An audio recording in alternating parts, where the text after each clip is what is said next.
Hey, this is Russ. Let me tell you the story of how I finally got my knee replaced. Okay. I know we've talked about this before in the past, but yeah, we got a lot of new subscribers now. So I think it's probably a good idea to kind of review that so everyone knows why I even did the knee replacement. Okay. Now, I'm not going to just tell you the fact that, it was because of Taekwondo, because everyone knows that. Even current subscribers probably know the reason my knees got messed up was because of years and years of Taekwondo, right? Not going to talk about that, all right? Here's what I want to tell you. What finally got me to finally do the knee replacement? Was it because it was bone against bone or, in major pain? What was the real story behind it? Okay, so let me tell you how that actually all came about. Now, for years, my family and friends were tired of hearing me complain about my knee because, I had torn meniscuses and I had both left and right knees scoped out 15 years ago on the left knee, 10 years ago on the right knee, and then finally getting the knee replacement on the left knee, okay? So I've known my orthopedic surgeon for at least 15 years by the time I finally asked him to do my knee for the total knee replacement. But they got tired of hearing me, and my wife finally says, why don't you just go and get it done? So I went in and talked to the doctor, and he x-rayed my knees, and he says, you're not bone against bone. Why do you want to do this? I says, well, because my wife said I should get it done and get it over and done with. So he says, we don't do surgeries for convenience of that. We only do it if you're bone against bone, and besides, you're kind of young. Not a good idea to do it when you're that young because these knees don't last forever. You might have to do it again when you're really old, and you don't really want to do that, okay? Now, he has a point, but I understand, too, why many people get it done early. Sometimes it's so bad, they should just get it done, okay? So I wasn't quite yet there, all right? Let's say roughly about 5 years go by, and again, family and friends say, just get this thing done with. I think they were getting tired of hearing me complain about how my knee hurt and watching me walk funny and everything, and having to use the scooter everywhere I go. This is a mobility scooter that I own, okay? And again, they said, get it over and done with. Now, at the time of 2019, I was at the point of ready to close my photography school, which I own, and taught classes to thousands of students, okay? And so I said, well, I do have the time. If I close the business, I do have the time to go do this. So I said, all right, I think I'll, when the company closes, I'll go in and get it taken care of, okay? So it was kind of a matter of convenience again, all right? It's not really because, well, I did feel it. I was starting to feel a little bit more on my left knee, was hurting a little bit more. But again, could I have lived with it? Yeah, I think compared to what some of you guys have told me how bad your knees were and how it hurt so bad that you had to get it done, I wasn't quite there. I mean, it hurt, but it's not like I wasn't able to handle that. I was able to handle it. So I went into the doctor again and said, okay, here I am again. It's 5 years or so later. I says, let's check it out to see if I'm ready. So he x-rays both knees again, and he says, well, you're not quite 100% bone against bone yet. So I told him, I says, look, I could be like this forever because I scoot on the scooter all the time, and it's not going to degenerate if I'm not walking on it, right? If I'm scooting around all the time when I have to do some heavy walking, I just scoot instead.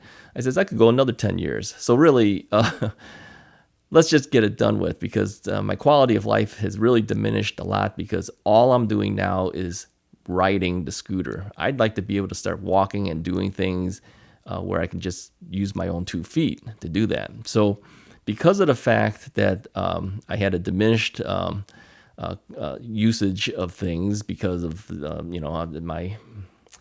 my life wasn't going too well, having to be on the scooter all the time, he says, all right, because of that fact, I will do the surgery, okay?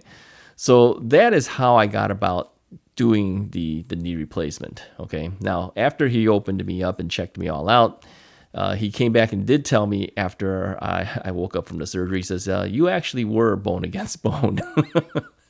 Just maybe not as hard as some other people's were. But he says, but yeah, you were touching. So that's probably why I could feel it more in that left knee over the last several months before the knee surgery. So how did I go about deciding to get the knee replacement, it was really because of a matter of convenience of time, all right?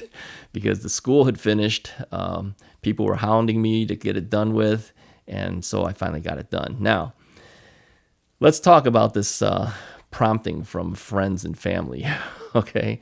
Would I have gotten my knee replaced had they not kept pushing me about it? I would probably say no, I would not have done it. I was always one that was against getting the knee replacement because I really didn't like the concept of somebody going in there and cutting me up. Yeah. So I just said, no, I'm not going to do it. But when you get hounded by so many people finally telling you to do it, and since everybody else is doing so well after they have it done, you get it done. Now I get it done, and I'm still dealing with it after 16 months now. So I don't know how they feel about it. Maybe they feel a little guilty for pushing me forward in that thing, but I guess I would have eventually done it anyways. They just kind of pushed me a little bit forward. All right, I got a right knee still to deal with, right? So now, when do we do that? Now, I told the doctor that I would do that 3 months after the first surgery, okay? Because he says, in about 2 or 3 months, you should be pretty decent. And I says, well, if that's the case, then in 3 months, we're going to get the right knee done. Now, the right knee is not as bad as the left knee was. And you could see it in the x-ray. So he says, you really don't need to do it. He says, you may want to just hold off. And I said, look, if I want to walk around and the whole reason I'm doing the left knee is to be able to do that, I don't want to have to baby the right knee and then have to go back on the scooter anyways. I says, why don't we just get it over and done with? So he agreed. He says, okay, we will do it. So after the first knee surgery, he asks me, are we doing the right knee? I go, what do you think? The answer is no. He just laughed. Yeah, we've known each other for so long, so we can. Okay. If your doctor laughs after that and you're just a new patient with him, you probably don't want to deal with him anymore, right? But we've known each other for a while. So he says, yeah, I kind of figured you wouldn't want to do it. And no, I'm not going to do it. I'm going to hold off on this right knee as long as I can, all right? I'm not so bad on it, but others have asked me in comments, do you walk a lot? I'm doing 2 miles and all that. I don't do that. Why? Because if I do that, it accelerates that right knee. And I do have some hip problems. Now, the doctor's x-rayed the hips too. He's done that in the past. He says, you have absolutely no hip problems. All right. I says, but then why is it that sometimes the hips hurt me more than the knee? And he says, that's because you're walking funny. Now, if both knees are finally done, will my hip problems go away?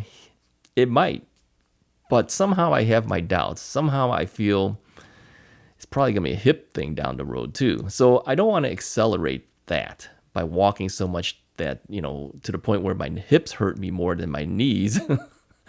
So I don't do the heavy walking that many of you guys do, okay? And that's probably what's also hindering my ability to rehab the knee faster, okay? Now, I do other exercises, although admittedly I haven't done so much since I got the jazz unit back. But I was on the recumbent bikes and I do the other things, but it's not the type of heavy walking that you guys do. So that's probably one of the reasons why I'm still dealing with it too. Okay. Now, granted that my knees are always stiff, and it's more flexible now than it had been months and months ago when I said that my knees were stiff. Before, I couldn't even just get up and start walking right away. Today, I can get up and start walking right away, but I still feel it when I walk, okay? And I don't walk perfectly, although sometimes people will look at me and they say, well, your walking looks pretty good. Yeah, because I try to make it look good, right? I don't want to totally hobble, so I try my best to walk as good as I can, but I feel it every time because of that, all right? So that is the main story of how this whole knee replacement thing started out with me. I didn't really want to do it. I did it because of convenience and from prodding from family and friends, and I did it in hopes that I can get a better quality of life. Unfortunately, my quality of life is now worse today than it was before I did the surgery.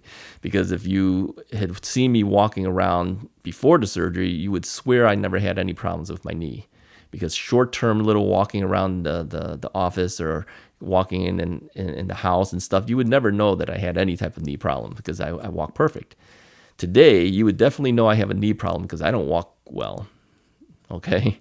So, in that sense, was the knee surgery successful? And the answer would be no, it wasn't. It wasn't successful because I look worse now than I did before I had the surgery. Okay.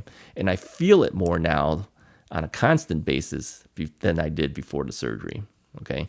And this is the reason why I can't come out and say, was the knee replacement worth it for me? Because I would love to be able to say, I'm back to where I should be. It was worth it, but I'm not there yet. Okay. So 16 months is a long time and I'm still working with it. Now, the one thing that I will say that I do appreciate having had this surgery done for was the fact that these videos are helping other people. And I'll continue making these videos as long as I can and as long as I have interest to do it and as long as you have interest in watching it. So if the knee finally gets good, all right, but you still want to hear from me, I'll continue going with it. Okay. So that is the story behind all this. And hopefully you liked what you heard and you'll hit that subscribe button. Hey, we passed the 1,000. Let's go for 2,000. How long will that take? Anyways, tell your friends. Let them watch the videos. Tell them to subscribe too. If they're in the situation where they're thinking about getting a knee replacement, maybe this channel will help them before they actually get the knee replacement so they can see what could possibly happen if they do it. I think everyone really should know both sides of the story. The doctors always tell you, if everything goes well, 2-3 months, you're done, right? You should hear the other side too, that when it doesn't go well, these are the things you have to go through to make it go well. All right. I'll talk to you guys next time.